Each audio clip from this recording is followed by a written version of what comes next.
इन्व्हेस्टमेंटचे बरेच ऑप्शन्स आहेत. हो. माझ्या मते मेजर जे ऑप्शन्स येतात ते स्टॉक मार्केट एक झाला, गोल्ड एक झाला, जो खूप पूर्वापार आपले पूर्वजांपासून अगदी आपण म्हणू शकतो त्याच्यात लोक इन्व्हेस्ट करतात. आणि तसंच पूर्वजांपासून अजून एक ऑप्शन येतो, तो म्हणजे रिअल इस्टेट.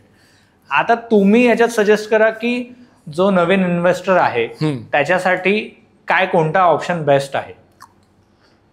माझं उत्तर याच्यामध्ये सगळे ऑप्शन बेस्ट आहेत त्याच्या परीने. म्हणजे अगदी जेवायचं असेल तर सगळ्या चवी हव्या. एकच चवीचं तुम्ही जास्त दिवस खाऊ शकत नाही, त्यामुळे एकाच ठिकाणी नाही करायचं. सगळ्या गोष्टींमध्ये तुम्हाला थोडे थोडे इन्व्हेस्ट करायचे. पण ट्रेंडप्रमाणे जर मी बोललात तर थोडेसे FD आणि रिअल इस्टेट हे आउटडेटेड झालेले आहेत. त्याची वेगवेगळी कारणं आहेत. कारण का FDचा ट्रेंड हा दर 10 वर्षांनी 3% इंटरेस्ट रेट कमी देतो. तुम्ही जर ट्रॅक बघितलं तर ते कमी होत गेले. 2000 साली FD 11-12% द्यायची, आज 7%वर आली. म्हणजे 25 वर्षामध्ये रेट ऑफ इंटरेस्ट 4-5% कमी झाला आहे. पुढच्या 25% तो 2-3%वर येईल. नंतर असं येऊ शकतं की तुम्हाला पैसे ठेवल्यामुळे बँकेला पैसे द्यावे लागतील. चायनामध्ये असं चालतं, हे जपानमध्ये चालतं. ओके, ते 2% घेतात. ते पैसे तुम्ही द्या, आम्ही तुमच्याकडनं 2% घेऊ कारण का आम्ही सांभाळतोय. असं होऊ शकतं, पण 50 वर्ष लागतील. पण तिथपर्यंत काय होतं आहे, तुमचे FDचे रेट्स कमी होतात. शिवाय FDच्या रेट्समध्ये होतं काय गडबड की इन्फ्लेशन बीट नाही करत. बरोबर आहे. पण नसावं का, तर माझं म्हणणं आहे असं काय नाही, असावं. काहीतरी इमर्जन्सी म्हणून तुमचे FDमध्येही पैसे असावे. काही प्रकारची इमर्जन्सी येऊ शकते, त्याच्यामध्ये तुम्ही पैसे टाका. दुसरा मुद्दा होता रिअल इस्टेट. रिअल इस्टेट हा एकेकाळी खूप ट्रेंडिंग होता, पण आता ना रिअल इस्टेटमध्ये बोलायला गेलं तर म्हणजे मराठीत की तसा राम नाही राहिला आहे. तुम्ही जर रिअल इस्टेटचे रिटर्न्स बघितले तर रेसिडेन्शियल प्रॉपर्टीमध्ये it will not give you more than 2 and 2.5%. मी 3% पण नाही बोलणार. पोस्ट टॅक्स ते 2 ते 2.5%च्या मध्येच रेंगाळतात. म्हणजे तुम्हाला ग्रॉस 3-3.25% मिळतात. पोस्ट टॅक्स, मेंटेनन्स आणि तुमचे ॲग्रीमेंट रिन्युअल, एजंटची फी किंवा अजून काही भरपूर काय खर्च असतात, लिगल, सगळे खर्च पकडून तुमच्या हातात ना अगदी 2-2.25% येतात. 2-2.25%साठी ठीक आहे, रिअल इस्टेटची ॲप्रिसिएशन होते, पण ही पण पूर्वीप्रमाणे होत नाही आहे. म्हणजे पूर्वी 10 वर्षात प्रॉपर्टीचा रेट डबल व्हायचा, 5 वर्षात पण डबल झालेला आहे. आज नाही होत आहे. आज तो ट्रेंड नाही आहे रिअल इस्टेटमध्ये. त्यामुळे तुमच्या प्रॉपर्टीचा आता रेट डबल करण्यासाठी तुम्हाला 20 ते 25 वर्ष थांबावं लागेल. मग आणि त्यात पण 2% रिटर्न्सवर. This is not a wise call.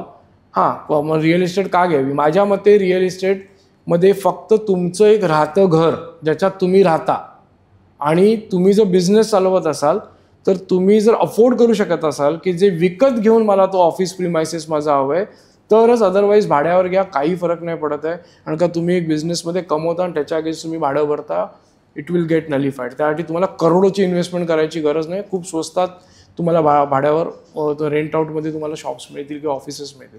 So real इस्टेटमध्ये स्वतःसाठी घेताय तर ॲज अ इन्व्हेस्टमेंट जाऊ नका. आजच्या तारखेला 2-3% जाऊ नका. मग मार्केटमध्ये खूप चांगले रिटर्न्स आहेत, त्याच्यामुळे तुम्ही जाऊ शकता. उरला विषय गोल्ड.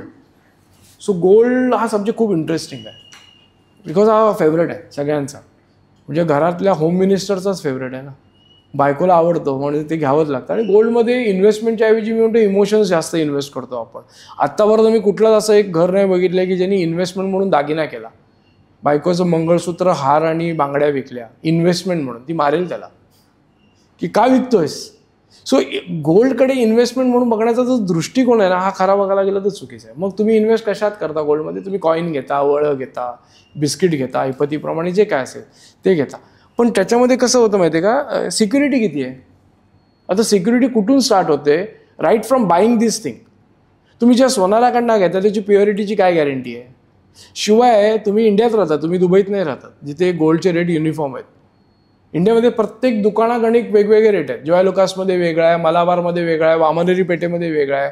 आमचं सोनं एकदम छान, आम्ही त्याच्यात हेच आहे, त्याच्यात तेच आहे. ते तुम्हाला कन्व्हिन्स करतात जास्त भावासाठी. सो बाईंगच्या टाइमला तुम्हाला युनिफॉर्म रेट नाही मिळत. सेम आपल्याला काय कळत पण नाही ते ऍक्च्युअल खरं आहे खोटं आहे आणि त्याची प्युरिटी तर ते लांबच राहिलं काय तेच कळत नाही आपल्याला. त्यामुळे तुम्ही रिस्क घेताय. शिवाय जेव्हा विकता तेव्हा पण रेट वेगवेगळे. सोनाराकडे तो म्हणतो माझ्याकडनं नाही घेतलेत, ह्याच्याकडनं घेतलेत, मग त्याची पावती नाही आहे, मग त्याच्यामध्ये मी एवढी घट करणार, मग त्याच्यामध्ये ते करणार. सो तो लॉस आला. म्हणजे मार्केटचा रेट काहीतरी वेगळा चाललाय, पण आपल्याला गरज असताना आणि गरजवंताला अक्कल नसते. त्यावेळेला आपण ते तोडायला जातो आणि तिथे मग जे देतोयस ते दे बाबा असं करून आपण घरी येतो. दुसरा मुद्दा फिजिकल गोल्डमध्ये असा होतो की आपण हे घेतो, मग ते सांभाळावं लागतं, चोरी होऊ शकतं ना फिजिकल गोल्ड. मग ते काय करतो आपण, घरात ठेवू शकत नाही, मग आपण त्या बँकेच्या लॉकरमध्ये ठेवतो. मग बँकेच्या लॉकरमध्ये ठेवतो तर फुकट राहत नाही, रेंट द्या, डिपॉझिट भरा, या सगळ्या गोष्टी आहेत. आणि मध्यंतरी मी एक आर्टिकल वाचलं ज्याच्यामुळे सांगितलं की तुमच्या बँकेच्या लॉकरमध्ये पण तुमचं सोनं सेफ नाही. बिकॉज बँकेची लॉकर कुठे असतात, तळघरात, normally बेसमेंटमध्ये.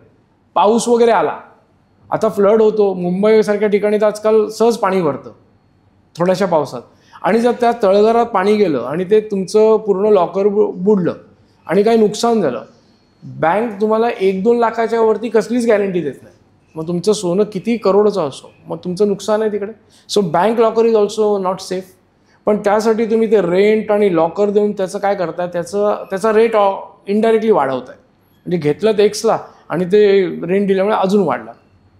Rather than you can always go for a digital gold, जे खूप कमी जणांना माहिती आहे. तुम्ही गोल्ड ETF मध्ये इन्व्हेस्ट करा, गोल्ड सोव्हरेन बॉन्ड्स आहेत त्याच्यामध्ये इन्व्हेस्ट करा, म्युच्युअल फंडचे पण काही गोल्डचे प्रकार आहेत त्याच्यामध्ये तुम्ही इन्व्हेस्ट करा, ज्याच्यामध्ये या सगळ्या रिस्क आहेत ना, या तुम्हाला नाहीच आहेत. तुम्हाला फिजिकली सांभाळायचं नाही आहे, चोरीला जाणार नाही आहे, प्युरिटीची काही म्हणजे त्याच्यामध्ये प्रॉब्लेमच नाही प्युरिटीचा. कारण का तुम्हाला 99.99% प्युअरच सोनं मिळतं. रेटचा प्रॉब्लेम नाही, विकत घेताना जो एक्सचेंजवर रेट चालला आहे युनिफॉर्म आहे त्यात मिळणार, विकताना युनिफॉर्म आहे, त्यामुळे तो रेटचा काही प्रॉब्लेम नाही आहे. शिवाय डीमॅटमध्ये तुमच्या ते युनिट्स पडून राहतात.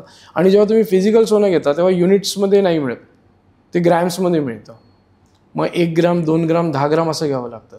इथे तुमच्याकडे अगदी 1000 रुपये आहेत महिन्याला, तुम्ही सोनं घ्यायला सुरुवात करू शकता. सेम MRFचं उदाहरण, तो महाग आहे, किती येतील, माझ्याकडे 1000 आहेत. तसं सोन्यामध्ये पण आहे ना, तुम्हाला तेवढे नंबर ऑफ युनिट्स मिळतात, तुमच्या ते अकाउंटमध्ये जमा होतात. आणि जेव्हा तुम्ही ते रिडीम करता ती युनिट्स, तेव्हा तुम्हाला त्याच्याबद्दल सोनंच घ्यायचं असं काही वाटतं नाही आहे. ते आपले पैसे येऊ शकतात, ते पैसे येतात, तुम्ही ते तुमच्या मुलांच्या एज्युकेशनसाठी वापरा, तुमच्या रिटायरमेंट फंड म्हणून वापरा. पण ते का जास्त सेफ आहे, बिकॉज ही इन्व्हेस्टमेंट आहे ना लेस व्हॉलेटाईल आहे. बघा इक्विटीने ना तुम्हाला आत्तापर्यंत रिटर्न्स 15 ते 16% ॲव्हरेज दिले. सेन्सेक्स जे गेल्या 45 वर्षामध्ये ॲव्हरेज रिटर्न्स आलेत, इट इज अराउंड 15.8%. गोल्डने रिटर्न्स तुम्हाला 11% दिले, but it is more stable. त्याचं कारण असं आहे, equity can any time break its low and it come down to this point. But सोन्याचा एवढ्या वर्षामध्ये ना ट्रॅक आहे की त्यांनी त्याचा ना लो खूप कमी वेळा ब्रेक केला. म्हणजे आता कालचाच रेट 91,000 आहे सोन्याचा, तो अचानक 80,000 नाही होणार उद्या परवामध्ये. पण हे इक्विटी मार्केटमध्ये होऊ शकतं. So gold is very low volatile, it will give you steady income and it is always trending. तुम्ही जो गोल्डचा ट्रेंड बघितला असेल तो it is always trending. So in long term it will give you good returns but with stable return. तर तुम्हाला portfolio diversify करायचा आहे, specifically in current market scenario, तुमची डिजिटल गोल्डमध्ये इन्व्हेस्टमेंट असणं गरजेचं आहे. तो तुमचा पोर्टफोलिओ बॅलन्स करेल. कारण का ना एक सिम्पल गोष्ट आहे, जेव्हा जेव्हा इक्विटी मार्केट पडतं तेव्हा तेव्हा गोल्डचा रेट वाढतो. तुम्ही बघा जाऊन, जेव्हा मार्केट पडणार गोल्ड वाढलेलं असतं. आज 91,000 गोल्ड का झालं, मार्केट आता पडतंय. 3 महिन्यापूर्वी गोल्डचा रेट 72च्या मध्ये होता. 20,000 का वाढला, त्यात इक्विटी मार्केट बघा ना ते किती पडलं. ते पडलं म्हणून गोल्ड वाढलं. सो तुम्हाला ऑपॉर्च्युनिटी बघायची, तुम्ही घाबरलात ना इक्विटीमध्ये, डायव्हर्सिफाय व्हा. तुम्ही गोल्ड घ्या जेणेकरून तुमचा पोर्टफोलिओ स्टेबल होईल.